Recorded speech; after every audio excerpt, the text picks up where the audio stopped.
기업이 한 우물만 판다는 것은 어쩌면 허벅지를 찌르는 고통을 견디는 걸 겁니다. 사업을 하다 보면 이런 생각이 들긴 마련이죠. 저거 우리가 만들면 괜찮을 것 같은데. 그래서인지 요즘 많은 기업들이 다양한 포트폴리오를 쌓고 있습니다. 오늘 이야기할 이 기업도 마찬가지입니다. 36년간 닭고기의 왕의 자리를 지키고 있는 하림.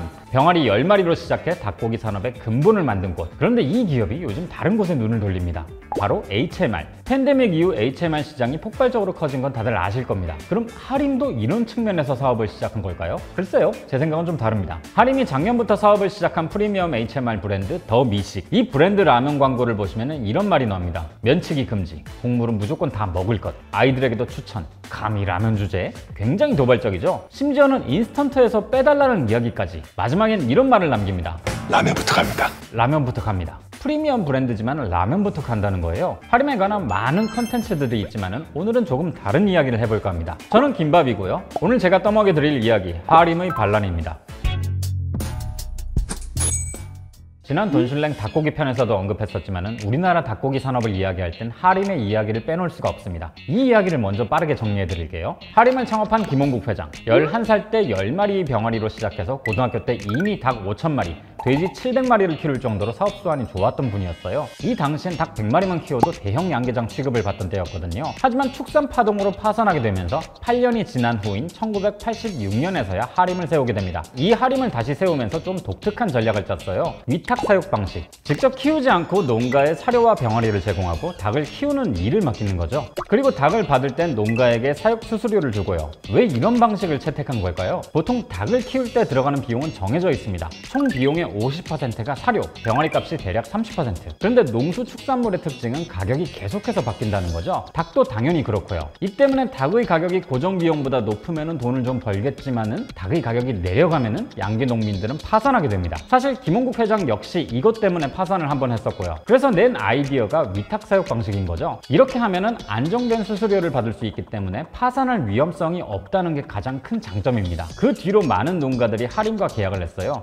이게 꽤 매력적인 구조였기 때문에 하림도 단기간에 고속 성장할 수 있었고요. 이 위탁 사육 방식도 그렇지만 하림의 진짜 스케일을 볼 수 있는 건 바로 이 부분입니다. 1989년 전북 익산에 당시 기준 최대 규모의 도개 공장을 짓거든요. 당시 가장 큰 도개장이 하루 3만 마리씩 작업했는데 익산 공장은 하루 20만 마리를 작업했어요. 이 공장이 하림의 무시무시한 점유율을 만든 근본이라 볼 수 있고요. 자, 당시 분위기가 어땠냐? 84년에는 KFC가, 85년엔 무려 양념통닭이 태어난 때입니다. 치킨이라는 어마어마한 산업이 등장하던 순간이었어요. 과거와 달리 닭고기 수요가 엄청나게 증가하고 있던 상황이라는 거죠. 80년대 초반 국민 1인당 1년에 소비하는 닭고기 양은 2.5kg이었는데요. 80년대 후반 들어서는 3kg을 넘습니다. 그리고 95년엔 6kg까지 증가하고요. 사람들이 닭을 이렇게나 원하는 상황에서 하림의 초대형 도개장이 빛을 발한 거죠. 이 두 가지 요소가 하림의 초고속 성장의 근원인 겁니다. 이러다 보니 자연스럽게 양계 농가와 판매 부분에서도 큰 영향력을 가지게 됐고요. 시장 점유율이 늘어나는 건 너무나 자연스러운 일이었어요. 이렇게 한창 잘 나가던 1997년 하림이 닭고기 생산 그 너머로 영역을 확장하기 시작합니다. 가공산업이죠. 치킨 너겟, 닭가슴살 캔, 고양이 사료까지. 이게 하림에서 일어난 첫 번째 변화였습니다. 물 들어올 때 노젓는다고 사료 산업도 시작했었는데 또 이런 생각이 들어요. 아니, 우리 물량 정도면 해운 회사를 따로 운영하는 게 이득 아닌가? 이 많은 물류를 돈 주고 따로 맡기느니 그냥 해운 회사를 통째 인수하겠다, 이런 거죠. 2015년 벌크 화물 국내 1위 해운사였던 페노션을 인수합니다. 말 그대로 플렉스한 거죠. 당시 김홍국 회장이 페노션을 인수하면서 하림 그룹을 한국판 카길로 키우겠다, 이런 청사진까지 그렸고요. 양계 산업부터 생산, 물류, 이외의 가공 상품까지 이 모든 걸 직접 했기 때문에 하림은 닭고기 산업에서만큼은 굉장한 경쟁력을 갖고 있습니다. 물론 영향력이 큰 만큼 마찰도 많이 일어났지만요. 그런데 지금 시장 상황은 완전히 다릅니다. 직접 요리해 먹는 사람들이 점점 줄어들고 HMR을 이용하는 소비자들이 많아졌거든요. 식탁이 달라져도 너무 달라진 거죠. 이런 상황에서 탄생한 게 더 미식 브랜드입니다. 인스턴트와 가정 간편식을 미식가들도 만족할 만한 제품으로 내놓겠다, 뭐 이런 뜻인데, 이 브랜드가 말하는 정체성은 이겁니다. 가공식품이라도 자연의 신선한 식재료를 사용해 맛을 내면 직접 조리한 것보다 신선하다. 셰프가 대신 요리해주는 퀄리티 맛을 낼 수 있다. 그렇게 작년 10월 더 미식에서 처음 출시했던 게 프리미엄 라면입니다. 하림에서도 사활을 걸었다는 게 티가 나는 부분이 바로 시식회 장면인데요. 김홍국 회장이 기자간담회에 직접 나와서 라면을 끓여요. 신제품 시식회 기사를 제가 숱하게 많이 봤지만 회장이 직접 라면을 끓이는 건 저도 처음 봤거든요. 그만큼 간절하다는 거죠. 그리고 오징어 게임으로 한창 뜨거웠던 당시 이정재 씨를 모델로 기용합니다. 저도 이정재 씨 특유의 압도적인 목소리가 머리에 강렬하게 남았는데요. 감히 라면 주제.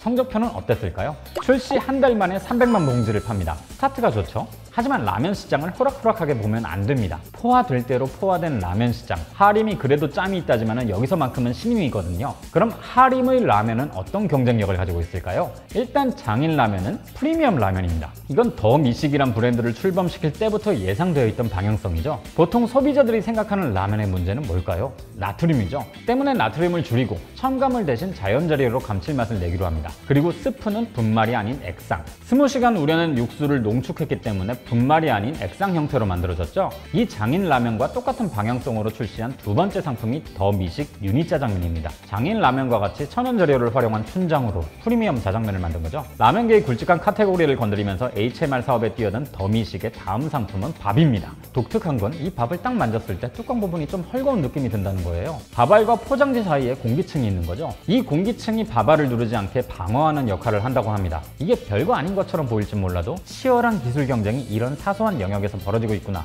저는 그런 생각이 딱 들더라고요. 이런 흰 쌀밥 외에도 많은 밥들이 출시됐는데요. 그 중에서도 돋보이는 건 바로 메밀쌀밥.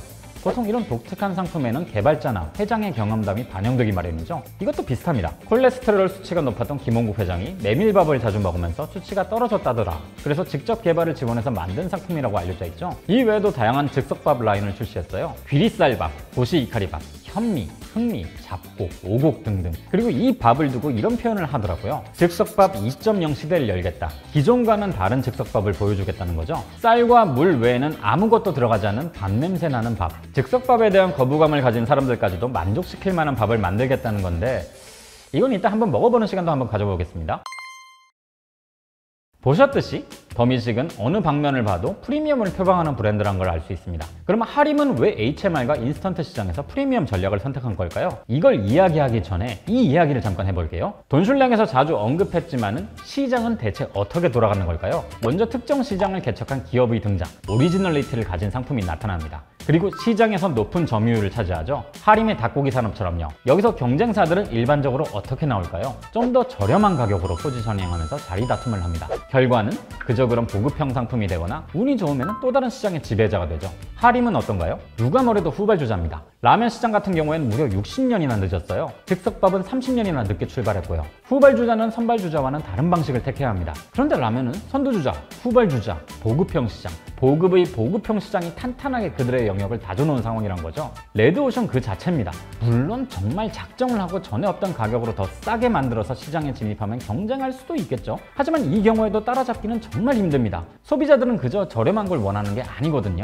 하림 입장에서는 리닝 브랜드와도 차별화를 해야 하고 보급형 브랜드와도 차별화를 해야 합니다. 그래서 선택한 것이 바로 프리미엄 전략인 거죠. 하지만 여기엔 큰 장벽이 있죠. 소비자들은 인스턴트와 HMR 가격에 굉장히 민감합니다. 긴 시간 동안 아주 저렴한 상품으로 각인되어 왔으니까요. 그렇기 때문에 프리미엄 HMR은 소비자들을 제대로 만족시키지 않으면, 그야말로 맛줄 내지 않으면 안 되는 일이란 거죠. 이런 이유로 하림의 더 미식은 놀라운 도전으로 평가되곤 합니다. 출범한 지 얼마 되지 않아서 길고 짧은 건 대봐야 알겠지만은 소비자들이 가지고 있는 가격 저항을 뒤집고 새로운 시장을 창출해낸다면 대단한 업적이라고 할 만하겠죠. 어떤 소비자들은 프리미엄이라는 것에 거부감을 느낄 수도 있겠지만은 시장에 늘상 저렴한 제품들만 나온다면 그것도 아마 재미없을 겁니다. 시장에 수많은 유형의 소비자들이 있고 이들을 만족시키기 위해서는 다양성이 필수거든요. 닭고기 시장을 넘어서 종합식품 기업으로 도약 중인 하림, 더 미식을 통해서 이 과제를 성공적으로 달성할 수 있을지 기대가 되네요. 그럼 저는 다음 시간에 다시 뵙겠습니다. 근데 이 라면이 그렇게 다르다는데 한번 먹어봐야겠죠? 라면은 못 참죠. 더 미식의 장인 라면, 저는 얼큰한 맛으로 가져왔습니다. 20시간 고아낸 장인의 육수와 바람에 말린 면으로 끝까지 시원한, 모르겠고 칼로리가 390인 합격.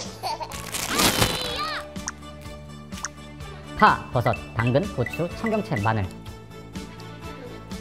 소스는 묵직한 페이스트 같은 느낌. 다 넣고 기다립니다. 딱 4분 30초.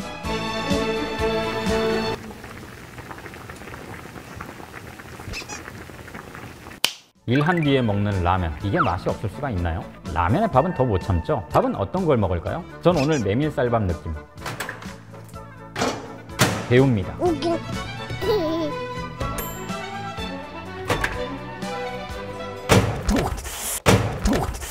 뜨거워. 지금 진짜 뜨거워. 제가 한번 먹어보겠습니다. 일단 국물부터 건더기도 같이 해서. 확실히 이제 이 스프 자체가 액상 페이스트라 그런지 맛이 좀 더 진하다는 느낌이 있어요. 비유를 하자면은 약간 육개장 같은 느낌이라 되나요? 자극적인 맛은 아니고요. 깊은 맛인데 좀 얼큰한 맛이긴 합니다. 유탕면이 아니고 겉면을 쓰기 때문에 확실히 기름기는 덜하다는 이제 느낌이 들고요. 건더기 같은 경우도 이제 프리미엄 표방하는 라면답게 건더기가 커요. 이런 표고 같은 경우는 확실히 씹는 느낌이 이제 나긴 합니다. 집에서 혼술할 때 이제 가끔씩 국물 메뉴가 땡길 때가 있거든요. 일반적인 라면보다 조금 더 깊은 맛을 내는 국물도 있기 때문에 혼술할 때 마시기에 괜찮은 것 같아요. 이런 안주를 삼아서. 밥 같은 경우는 이제 메밀쌀밥인데 지금 함량을 보니까 쌀 70에 메밀 30%. 메밀 함량이 이 정도면 평양냉면에 들어가는 메밀 함량하고 비슷해요. 뭐 가게마다 비율은 조금 다르긴 하겠지만 아무튼 그거랑 비슷한 비율입니다.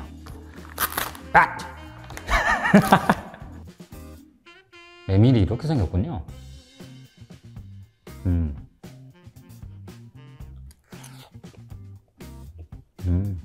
확실히 메밀이 들어가니까 백미밥에 비해서는 확실히 씹는 맛이 있다라는 생각이 들고요. 재밌는 것 중에 하나가 이런 즉석밥을 먹을 때 이렇게 말아 먹기도 하지만은 찌개나 덮밥류 같은 경우는 여기 담아가지고 비벼서 먹기도 하잖아요. 한 숟갈 퍼서 이제 올려놓고 나서 공간을 만든 다음에 거기 위에서 비벼야 되는 거잖아요. 근데 이거 같은 경우는 그냥 바로 부어서 이제 먹을 수도 있게 돼서 좀 편하긴 한 것 같습니다.